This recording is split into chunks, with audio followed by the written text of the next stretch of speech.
എനിക്കിപ്പോഴും വിശ്വസിക്കാൻ പറ്റുന്നില്ല മാധവേട്ട. ദേവിയെ കുറിച്ച് നന്ദൻ പറഞ്ഞ സത്യമാണോന്ന്. പിന്നെ നന്ദമോൻ കള്ളം പറയുന്നത് എന്തിനാ? ചിലപ്പോ നമ്മളെ സമാധാനിപ്പിക്കാൻ വേണ്ടി പറഞ്ഞതായിരിക്കോ? ഹലോ. ശരി, നന്ദേട്ടനാ. നന്ദേട്ടന്റെ നമ്പർ മാറിയോ? ഇതേത് നമ്പരാ? അതൊക്കെ പറയാം. അച്ഛനും അമ്മയൊക്കെ അടുത്തില്ലേ? ഉണ്ട്. നീ ആ ലൗഡ് സ്പീക്കർ ഇട്ടെ. ശരി. നന്ദേട്ടാ, ഫോൺ ലൗഡ് സ്പീക്കറില്ല. അമ്മയല്ലേ അടുത്ത്? നന്ദ, എന്റെ മോളുടെ കാര്യം എന്തെങ്കിലും പറയാനാണോ വിളിച്ചത്?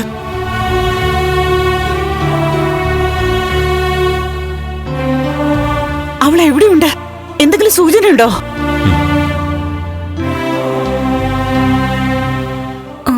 അമ്മേ. മോളെ, മോളെ, ഞാനിവിടെ ഉണ്ട്. ഞാൻ നന്ദുവിന്റെ അടുത്തുണ്ട്.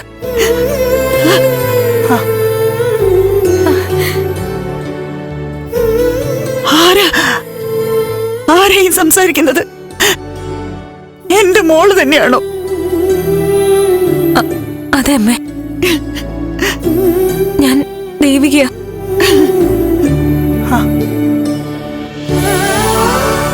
അമ്മേ, ഞാനും നന്ദുവും ഇപ്പൊ ഒരുമിച്ചുണ്ട്.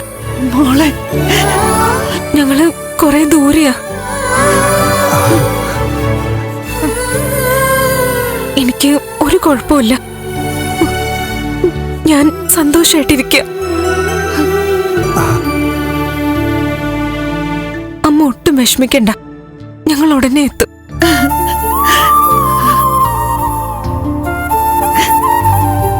ഈശ്വര, ഞാൻ കേൾക്കുന്ന സത്യാണോ? മോളെ, നിന്നെ കാണാൻ കൊതിയാവുക. മോളെ എവിടെയാ മോളെ? ഞങ്ങൾ അങ്ങോട്ട് വരാം.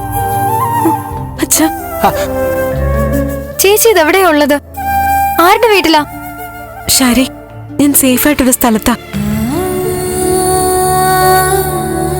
ഒരു നല്ല മനുഷ്യന്റെ വീട്ടില്. എല്ലാം നേരിട്ട് സംസാരിക്കാം.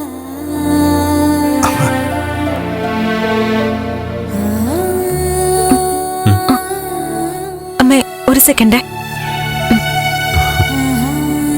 അമ്മേ, അവിടെ എല്ലാവർക്കും സമാധാനമായല്ലോ?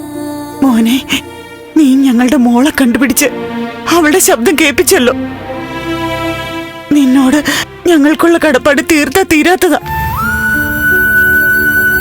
അമ്മേ, ദേവിക്കൊന്നും സംഭവിക്കില്ല. സമാധാനമായിട്ടിരിക്കുക.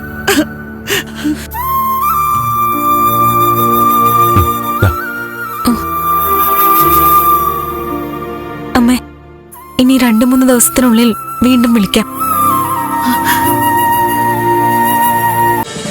ഫ്ലവേഴ്സ് ഒരുക്കുന്ന കാഴ്ച വസന്തം യൂട്യൂബിൽ പ്രേക്ഷകർക്ക് ലൈവായി കാണാം. ഫ്ലവേഴ്സ് കോമഡിയിൽ ജോയിൻ ചെയ്യൂ, ആസ്വദിക്കൂ.